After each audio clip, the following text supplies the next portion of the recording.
Welcome to another Shark Bites. Myself and Ollie are going to be talking today about exam stress. We thought that would be quite a useful topic considering the time of year it is and the things that are going to be happening coming up, especially for our more seniors of the squads. If you like the video, don't forget to subscribe and it all helps, so that'll be great. Thank you. So, what would you like to talk about with regards to this? So I think it's a quite important topic, just based on we've got quite a few swimmers going through their GCSEs, probably A levels as well, coming up in the next couple of months. And it gets quite stressful time of the year. So it's kind of basically giving a bit of advice on how to deal with those sort of stresses, and basically putting in a plan to not overdo it. Like, obviously you want to keep up the swimming, you don't want the performances to drop too much, but obviously you've got to make sure your education is still looked after and not dropping to a certain level.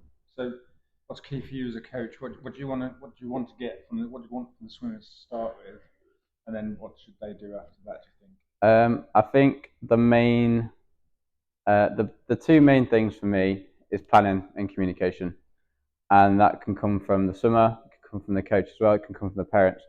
But the outcome is to basically get the best grades as possible, but also make sure the swimmer is comfortable and like they aren't stressing themselves out too much, because like we all know that stress leads to like not good performances in the pool, so it's also going to reflect on exam grades and stuff. Well, it's a very stressful time anyway, isn't it? So what you're saying is just let the coaches know that you're going through the exam process, and to communicate with you and say, for example, I can't swim mornings, so I'm going to have a bit of time out because I need to do these exams coming up. I guess it's the same if you're doing mocks as well, because you want the best performance. And at the end of the day, as a club, we're not going to be really strict on coming to the sessions, especially if you've got the perfect excuse such as exams. So what else in regards to do you think that the swimmers should be doing when they're starting to do this exam stuff? I guess it's outside of pool, isn't it? I think the first step for me is, I'm talking as though I haven't been through this, because I have a few times. So first of all create a plan, just kind of an overall, get a wall chart, something like that. Mark off when your first exam is, mark off when your last exam is. Think about what sessions you can attend. So obviously you want to get the best night's sleep before an exam.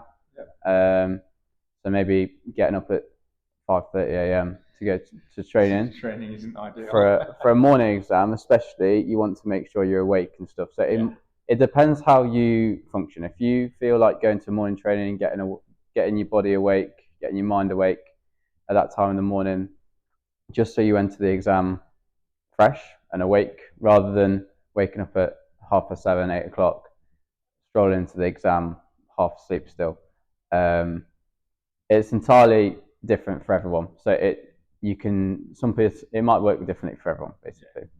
But definitely make a plan when your exams are, how they fit into your swim schedule. If you need to have a few sessions off, that's fine. Like, we aren't here to make you do swimming, because 99% of the time there isn't a lot of opportunities in swimming to get to that high level. Whereas in education, that is the 100%. That is your life. Whereas swimming isn't.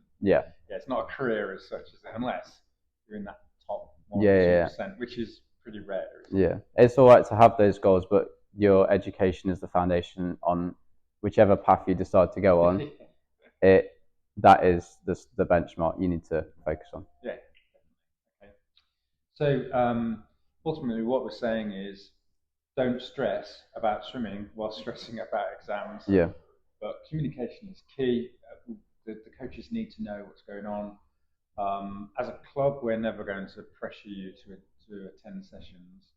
That's not how we run as a club. But it's really good for you to know, so that you can plan things. If you know that a particular group or an individual yeah, is going to be missing sessions, and then you know why they're missing sessions as well, and not starting to wonder 100%. why they suddenly not turning up. So say we've got 3 key sessions during the week. We might be able to swap a few of them around depending on if you've got an exam the following day. You might have that evening off. Then we can move that key set to another part of the week. And then you might be able to, if you feel like you relax a bit more by going on a walk, that can be classed as your aerobic activity. So you can get in that A1, A2 level fitness just by going on that walk. A1, A2? So it's like low level aerobic swimming. Well, there's another video there somewhere, isn't there? Okay, I think it's a short video, this one. We just communicate. That's it. Look after yourself.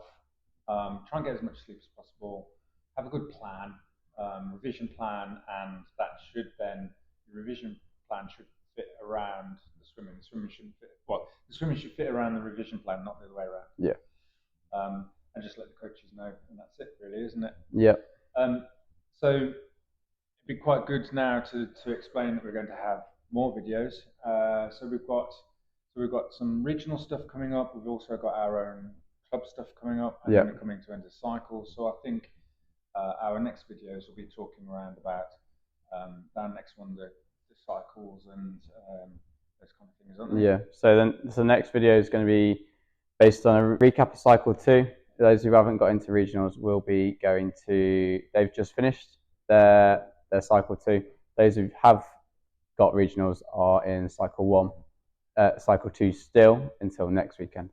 So they'll be finishing soon, and then we'll recap that next video. That sounds complicated. It's good we're having a video. Yeah, just a little bit. There's a lot going on. Okay, brilliant. Well, thank you again for listening. Like I said, if you like, please press the button and subscribe, and then you'll get our next video. We've got a few more plans, so hopefully we'll see you very soon. Thank you very much. See you later.